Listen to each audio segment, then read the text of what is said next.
nome é Denise Chiemi Noguchi-Maki, sou aluna da 35ª turma da Faculdade de Ciências Médicas da Santa Casa de São Paulo.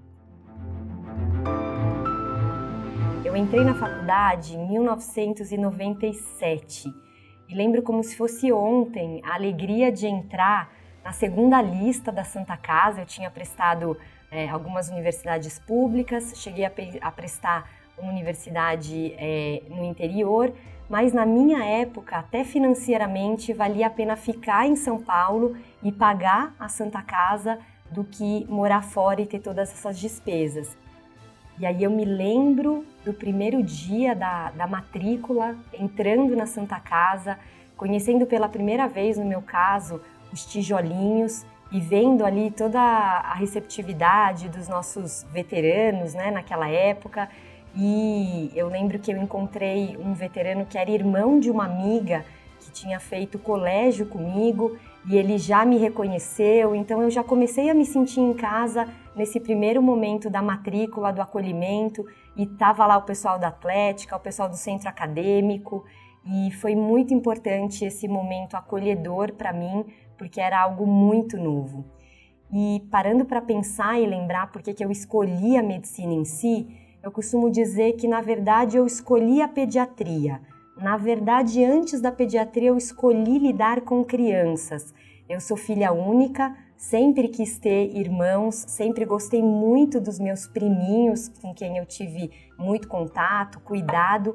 Então, em primeiro lugar, eu queria fazer algo que lidasse com crianças. E aí eu fiquei entre ser professora e ser pediatra.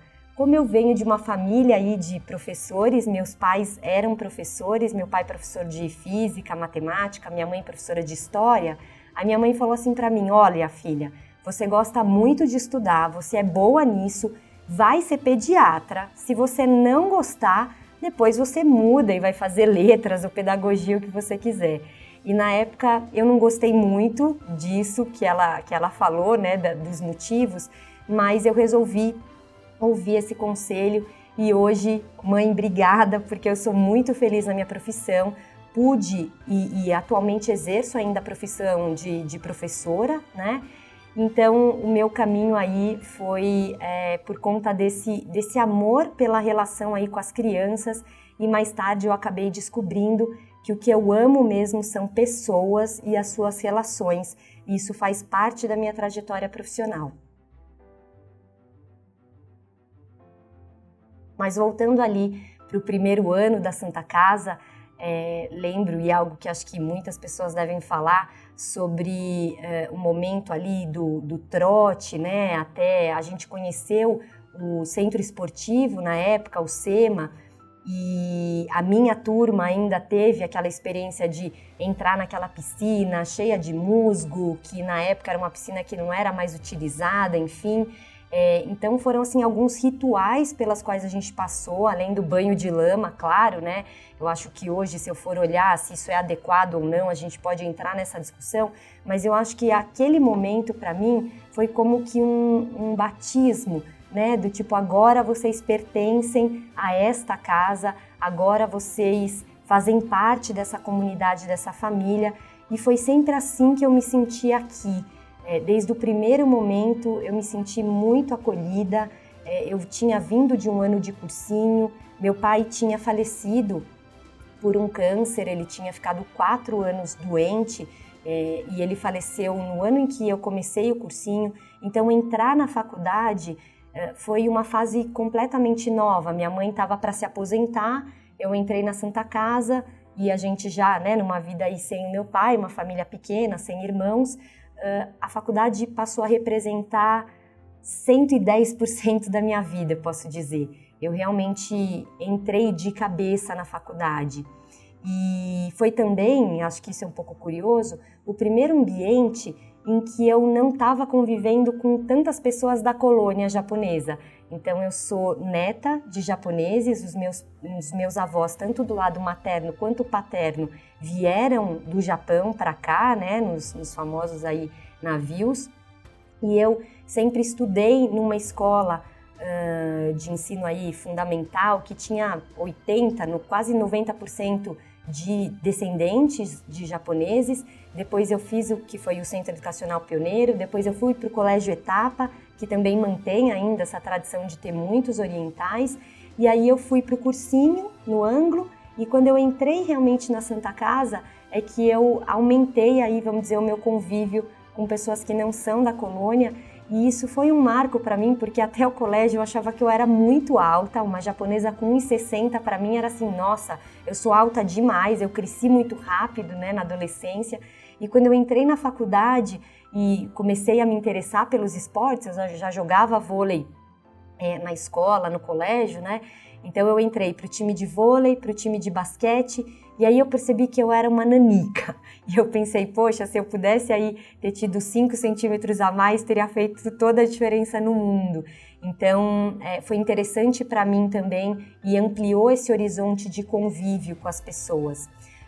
E nos esportes, realmente, foi onde eu me destaquei, foi onde o meu coração, assim, descobriu verdadeiras paixões. E a paixão não só pelo esporte em si, eu sempre adorei esportes coletivos, então além do basquete e do vôlei, que eu sempre fiz desde o primeiro ano, eu fazia parte do time de tênis de mesa, que era a Colônia, acho que era um pouco do resgate ali da Colônia, a nossa técnica na época japonesa também, a nossa querida sensei, e eu também acabei sendo chamada para fazer o revezamento, né? Eu não gostava muito do treino, do atletismo, para correr assim 100 metros, 400, mas eu participei de acho que 2 anos aí da faculdade do revezamento 4 por 100 e foi algo também que foi muito significativo para mim.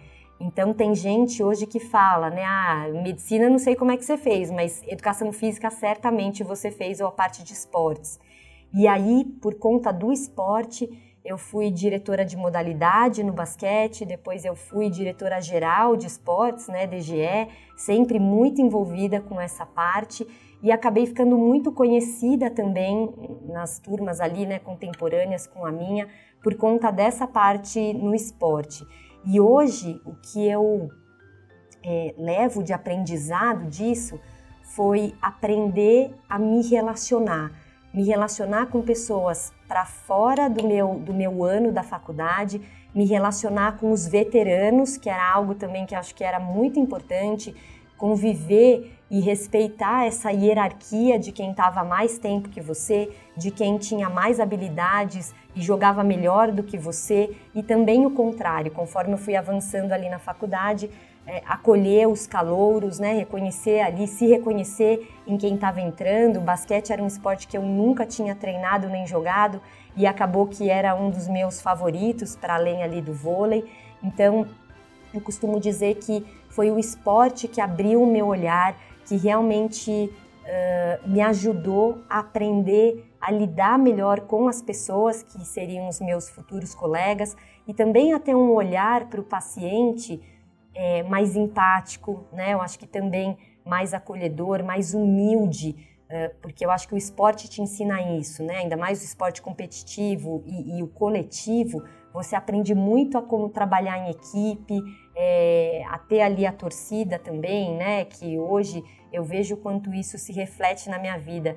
Eu tô passando por um processo de coaching em grupo, né? Um coaching em saúde, e quando ela pediu para você ter uma visão, né? Relembrar, na verdade, uma época que você mais estava, sei lá, feliz, satisfeito na vida, me veio essa época da faculdade, na quadra, na intermédia, jogando, e não importava se a gente estava ganhando ou perdendo, e essa força da torcida. Então, acho que são alguns marcos que para mim ficaram até hoje, e eu fortemente recomendo, né, quem gosta, tanto o Atlética quanto o centro acadêmico, mas se engajar nessas atividades que te proporcionam esse convívio mesmo com pessoas para além daquelas da sua turma, da sua sala, né, enfim. Então foi algo muito marcante. E aí na parte mais médica mesmo, eu costumo dizer que realmente eu estava convicta sobre a pediatria. Quando nós passamos na pediatria, no terceiro ano, né, no quarto ano, e aí no internato, realmente assim, eu amava a relação com as crianças e mais do que isso, eu gostava muito da relação com as mães e com os pais.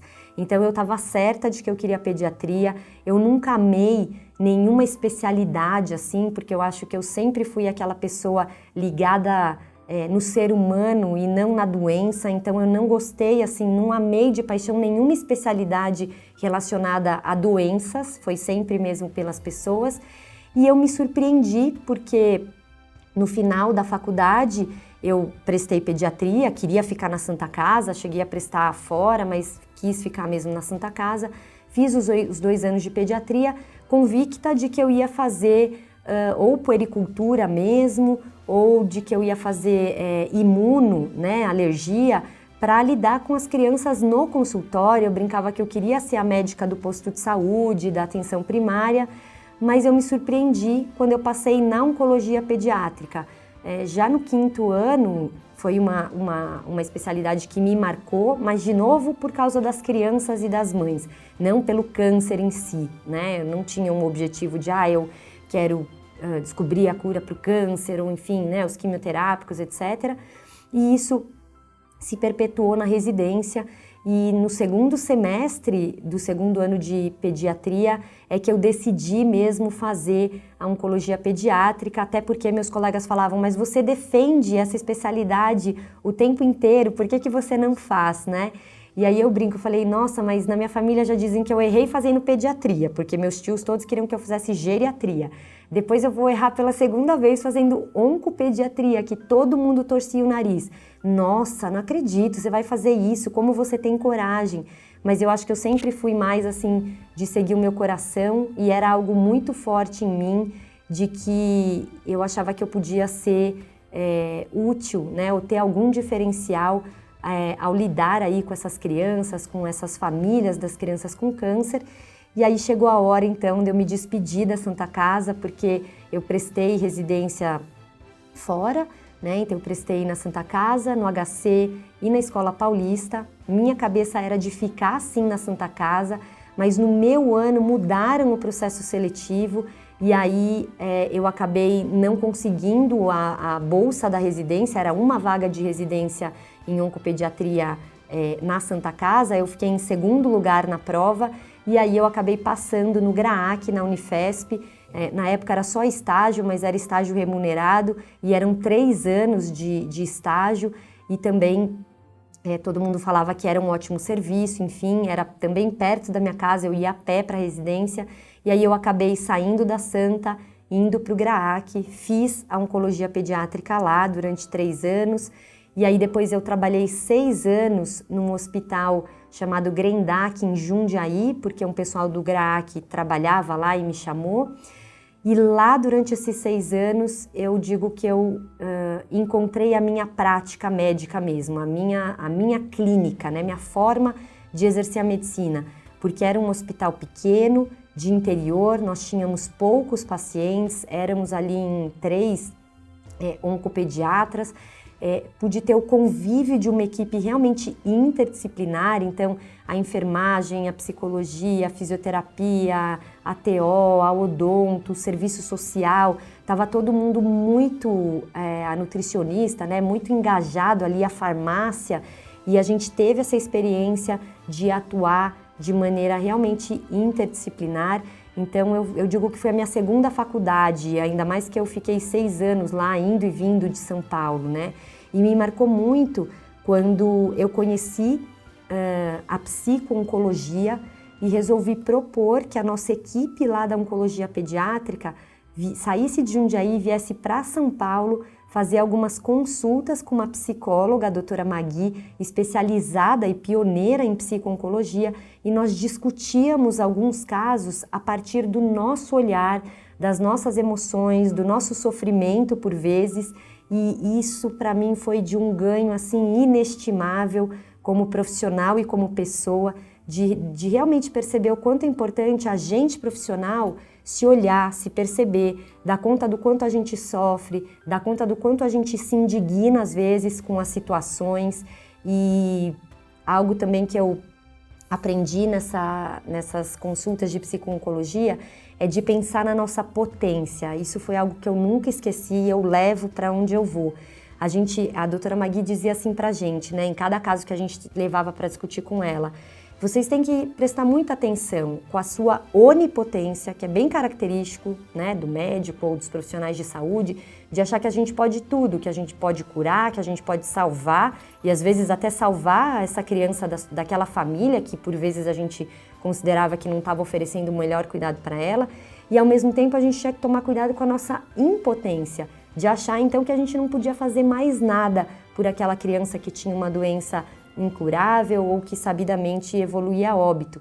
Então isso sempre ficou na minha cabeça, na minha às vezes indignação, na minha tristeza profunda, onde é que eu tô nessa escala de potência, né? Eu tô na minha onipotência ou na impotência?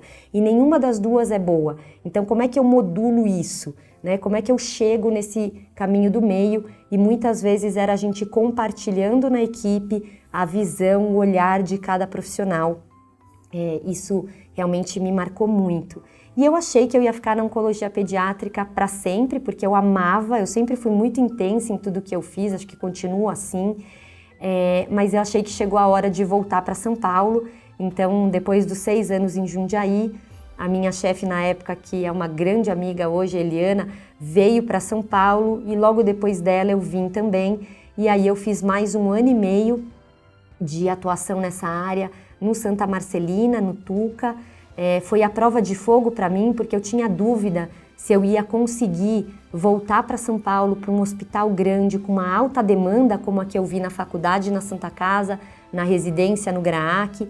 E realmente no Santa Marcelina eu vi que eu podia pegar aqueles 6 anos de Jundiaí, da minha prática médica, onde eu exercia muito a escuta, o acolhimento, e eu podia levar isso para um hospital grande com muitos pacientes. É óbvio que manejando o tempo, mas eu acho que eu consegui incorporar na minha prática clínica um jeito de olhar e de chegar na pessoa que eu não ia perder mais, mesmo na correria, mesmo nos plantões puxados.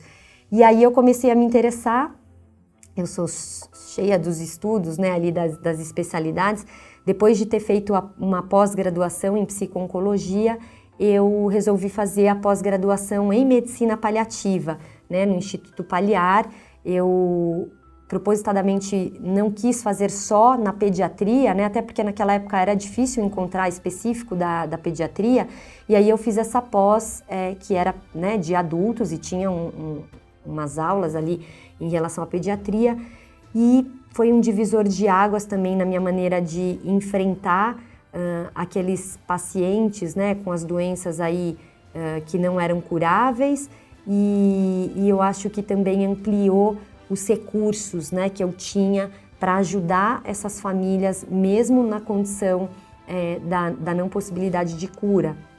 E aí eu realmente achei que eu ia me embrenhar pelo cuidado paliativo pediátrico dentro da oncologia pediátrica, ia ficar fazendo isso para sempre.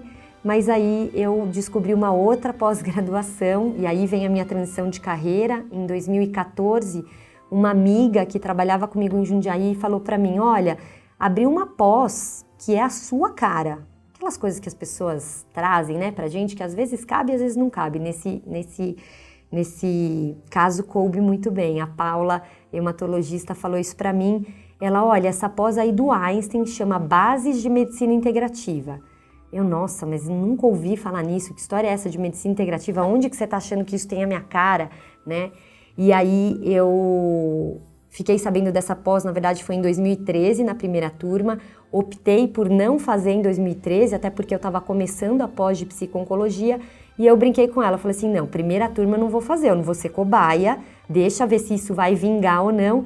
E aí na segunda turma abriram um processo seletivo na época de bolsas para médicos, e aí eu consegui a bolsa, então eu estava terminando a de psico-oncologia e resolvi fazer a pós de medicina integrativa, e essa é a área onde eu atuo hoje. Em 2015 eu recebi o convite do Dr. Paulo de Tarso, que na época era o responsável pela medicina integrativa no Einstein, e aí em 4 dias eu fiz a minha transição de carreira. Eu recebi a proposta dele na terça, na sexta-feira eu avisei ali o meu chefe, o Dr. Renatão, no Tuca, e falei: Dr. Renato, o senhor me conhece, eu sinto que eu tenho que ir para esse novo caminho, e ele super compreendeu, me apoiou, e as minhas 2 residentes na época, elas falaram assim para mim: Denise, você é louca, você não vai aguentar, você vai morrer de saudade desses carequinhas, não vai, né? Você não vai conseguir. Mas era mais forte do que eu confesso que, apesar de amar a oncologia pediátrica, o cuidado paliativo pediátrico, eu achava a carga horária muito puxada, então eu também já estava aí, né, num relacionamento estável, meu marido hoje, já estávamos aí com planos de morar junto, de ter filho, e eu falei: poxa, eu acho que essa medicina integrativa talvez possa trazer aí um outro lado que eu também busco, né, desse equilíbrio aí entre a vida pessoal e profissional. E aí, então, eu, em 2015, passei a integrar a equipe de medicina integrativa do Einstein. E o que é essa medicina integrativa? É uma abordagem que tem tudo a ver comigo, né? Ela reafirma a importância de uma relação de parceria entre o profissional da saúde e o paciente ou a pessoa que busca aquele cuidado. Ela é pautada em evidências, né? Então, essa questão da evidência de, pelo menos, segurança e eficácia é muito importante. Ela faz uso das práticas integrativas e complementares que muita gente conhece hoje, a meditação, as práticas corporais aí, tanto chinesas, né, o tai chi, ou indianas como o yoga, até o uso assim de fitoterápicos, suplementos, né, enfim, junto, concomitante à medicina convencional e contemporânea. Então é como se eu fosse incorporar na nossa medicina ocidental essas práticas que já têm muita evidência em relação aos seus benefícios aí à saúde, né, e à cura, e isso me atraiu muito.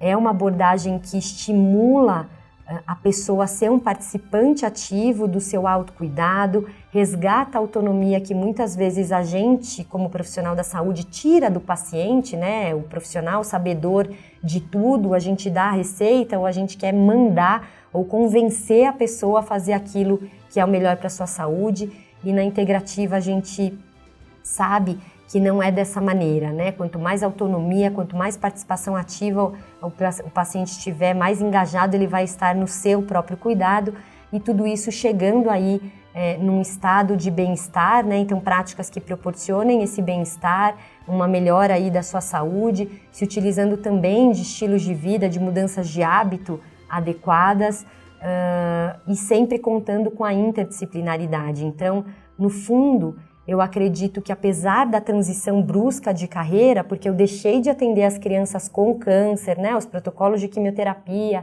e tudo mais, mas eu passei a exercer a medicina que eu sempre acreditei, que é a medicina que olha para a pessoa antes de olhar para a doença, né, que considera aquela pessoa que está doente mais do que simplesmente o seu diagnóstico.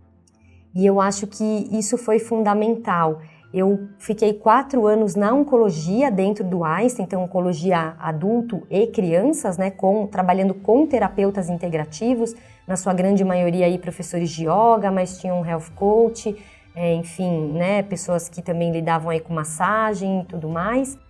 Nessa abordagem da medicina integrativa, quando a gente fala sobre o uso de práticas integrativas e complementares, então uma delas também consagrada por exemplo, a acupuntura, é importantíssimo a gente considerar o contexto cultural dessa pessoa, não só de diferentes culturas de povos, por exemplo, né, a cultura oriental, ocidental, enfim, mas aquela comunidade em que ele está inserido. Então a gente costuma dar esse exemplo, né? Será que para uma pessoa que vive no interior da Bahia, né, faz sentido usar a acupuntura, usar o agulhamento? E talvez não faça sentido nenhum para ela, né?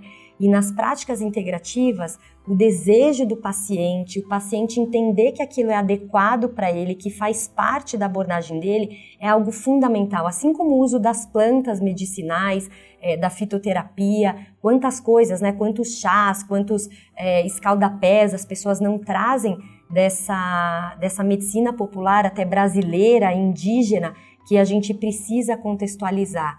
Eu não conhecia esse termo, mas por conta até de um colega do Einstein e que dá aula na nossa pós-graduação sobre isso, eu aprendi o termo humildade cultural. Então, como é que eu chego nisso? Como é que eu conheço essa cultura dessa pessoa? E a cultura, de novo, acho que esse olhar para a pessoa, e eu sou das que não acredita que seja possível não julgar. Eu acho que a gente julga para determinar, é certo, errado, é perigoso, não é? Eu confio, não confio? Mas eu suspendo esse julgamento e abro esse espaço para que a pessoa me conte e traga o que é importante no seu contexto, como é que ela se sente em relação a isso. Então essa é uma prática para mim fundamental, primordial, é abrir esse espaço de escuta, e não é só a escuta, são as perguntas de maneira adequada. Isso me faz lembrar que no segundo ano de medicina, numa aula do Dr. Amadeu, ele trouxe um trecho, se não me engano era de um livro ali do Oliver Sacks, né? E eu lembro que o trecho era assim: para a gente, profissional da saúde, se lembrar que muito antes da gente observar e analisar o paciente que está entrando no consultório, no momento em que o paciente entra e abre a porta, ele está nos analisando também. Então eu acho que possibilitar esse encontro de duas pessoas que não se conhecem e que têm saberes diferentes.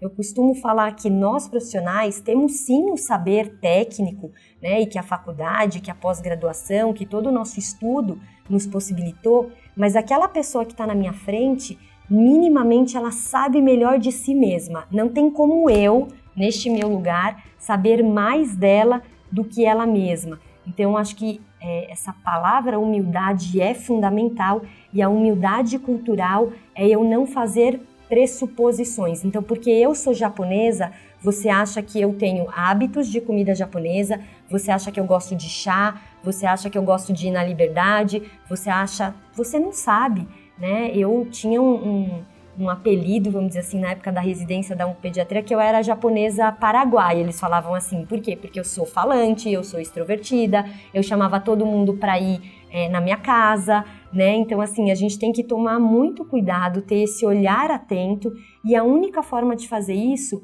é conversar com o outro. Então, esse vínculo, essa relação de confiança é algo que eu considero primordial em qualquer relação que a gente queira aí cultivar, né? Não tem como eu saber quem é aquela pessoa se eu não abrir esse espaço para que ela traga o que ela achar importante.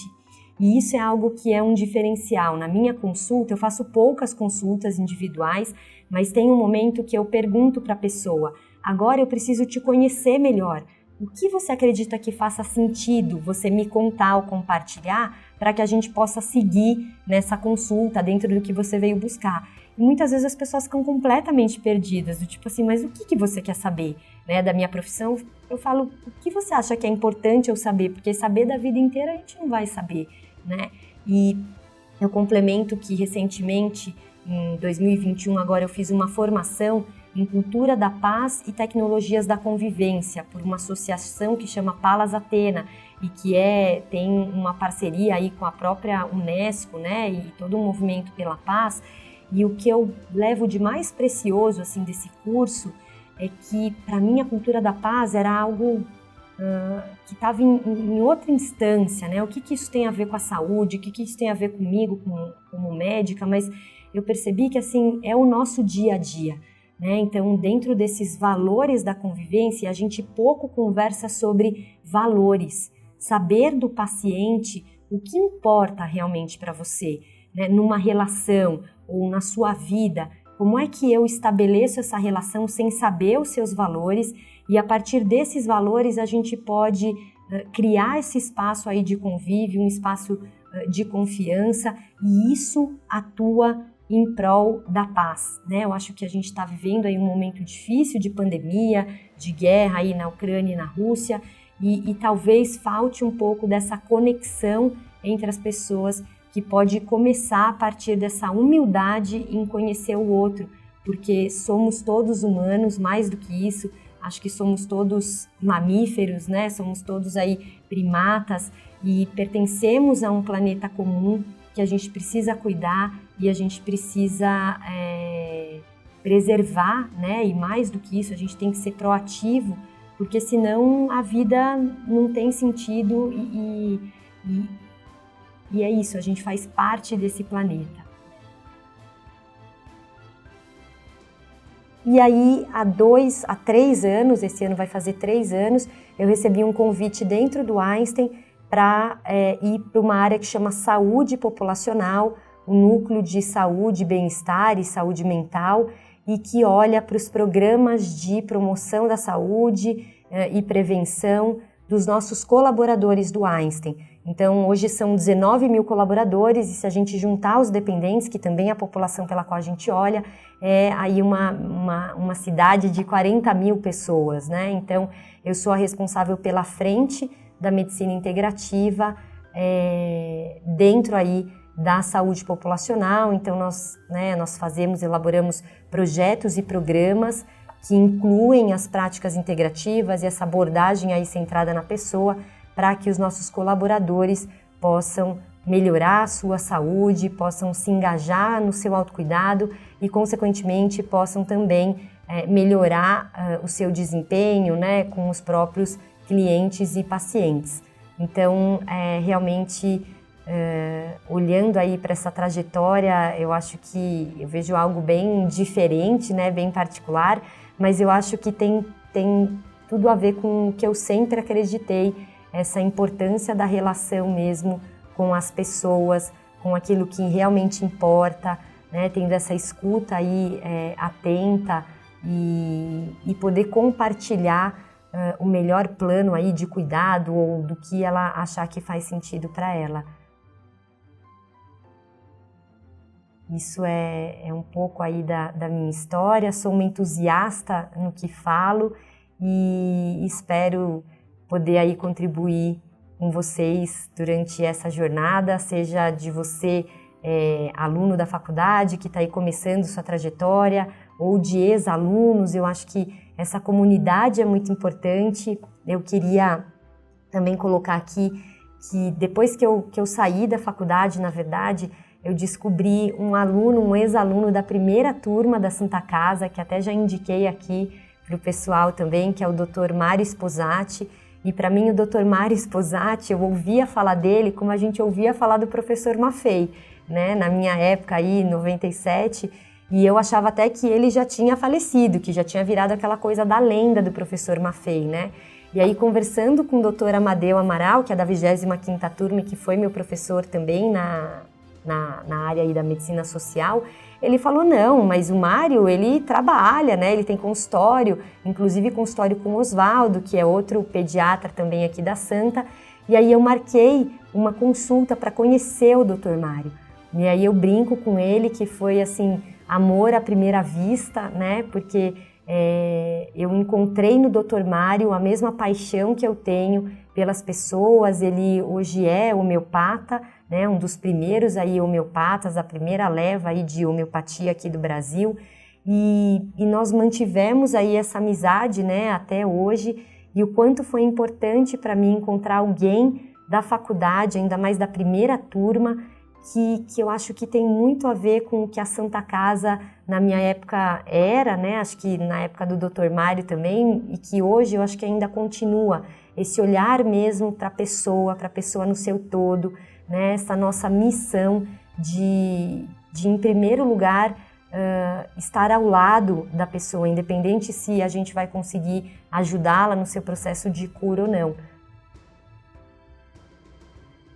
Eu acho que o que eu desejo para o futuro, e eu acho que eu, no presente, né, estou vinculada aí a alguns grupos, um grupo que olha para a saúde e natureza, a conexão entre saúde e natureza, e esse outro grupo que olha pela cultura da paz e as tecnologias da convivência. O futuro para mim é incerto e tá tudo bem, porque eu acho que eu hoje sou mãe da Marina, ela tem 4 anos e ela é minha visão de futuro, né? Então tudo que eu faço hoje, tudo que eu me engajo, eu penso de que forma eu posso contribuir para a próxima geração que está ali na minha frente, aberta a tudo isso, né? E que a gente possa oferecer o nosso melhor hoje para que essa geração possa também oferecer o seu melhor para uma convivência em harmonia, em paz com os outros seres, né, com os seres humanos, com os outros seres vivos e com o nosso planeta.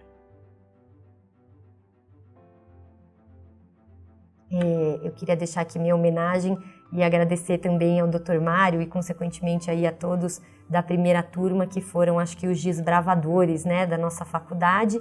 E eu trouxe aqui uma lembrancinha que eu carrego comigo, né, não sei se vai dar aí para olhar no detalhe, mas em 98, com algumas amigas da minha turma, a gente foi para Maceió, foi a primeira vez que eu fui, assim, para o Nordeste, né, com amigos. E aí nós encontramos um artista que fazia uma escultura no palito de fósforo. E aí a gente pediu para ele fazer a jacoroba no palitinho de fósforo aqui, e aí ele fez essa escultura, né, escreveu ali jacoroba, e eu trago ela comigo sempre, fica ali perto de mim, porque a Santa Casa mora no meu coração, e quem tem ali essa vivência de estar aí sob aqueles tijolinhos, realmente é algo que a gente nunca se separa, por mais distante que a gente possa estar aí fisicamente. Acho que é isso, foi um prazer aí estar com vocês. Obrigada.